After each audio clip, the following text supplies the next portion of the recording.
What you see is what you get nga talaga, seller. Sino ba naman ang hindi mapapacheck out kung ganito kaganda ang product na dadating? Kaya pala napakaraming sold at napakagaganda ng mga reviews.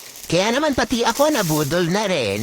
Ang ganda naman kasi talaga ng quality at ang mura pa. Pero in fairness naman kasi worth it naman talaga ang budol.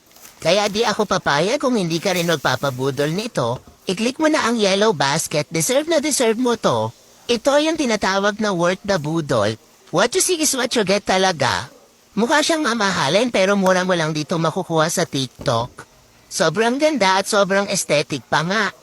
Kaya naman pala lagi ito sa FYP ko. Kaya nga hindi ako papayag kung hindi ka rin magpapabudol dito. Kailangan na kailangan mo to, no? Kaya nga habang may stocks pa at mura pa yung presyo niya, ay nako, i-click mo na yung yellow basket para sa'yo talaga to.